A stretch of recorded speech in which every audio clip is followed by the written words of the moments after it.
electric field. Suppose this is a positive electric charge placed in a medium. That medium can be anything. Maybe you can say space also, that is vacuum.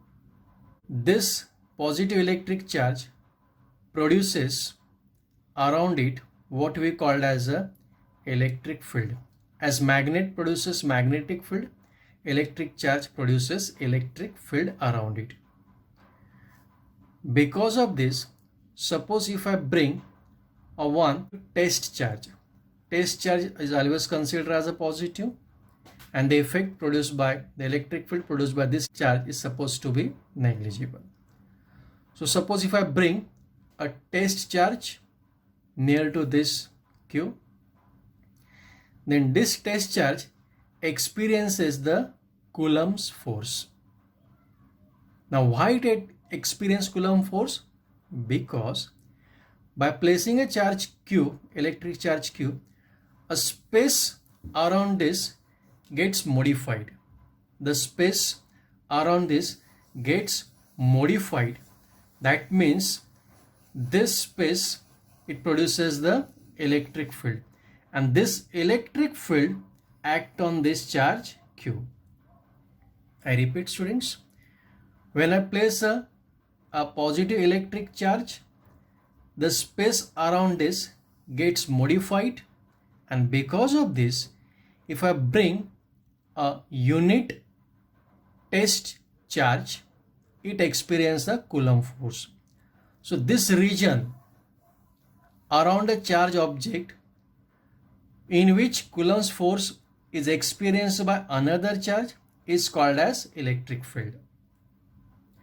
Mathematically, electric field is the force experienced by unit charge.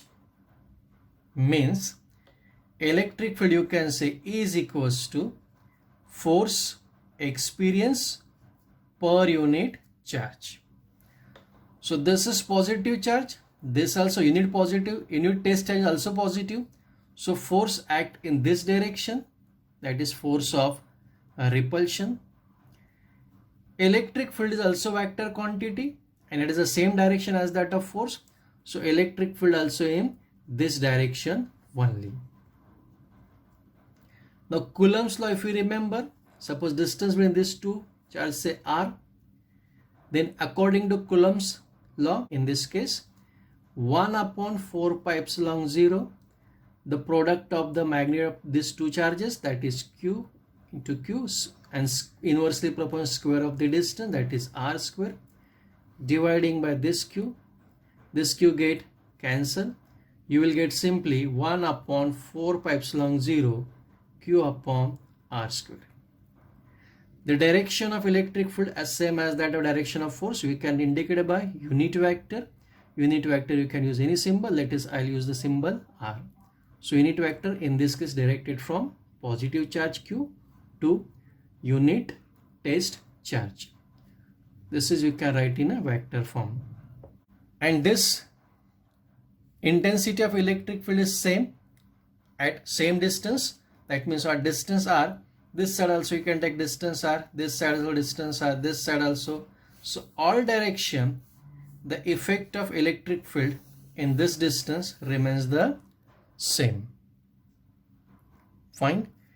If I see the unit of electric field, in this case unit of force and the unit of charge, unit of force is Newton, unit of charge is Coulomb. So here we can say Newton per Coulomb.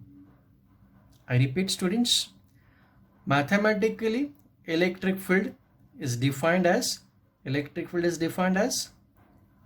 force experience per unit charge. Force experience per unit charge.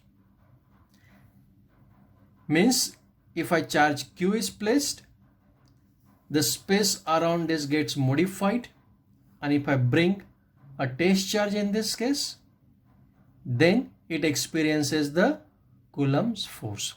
So this space around this electric charge we called as a electric field. Thank you, students.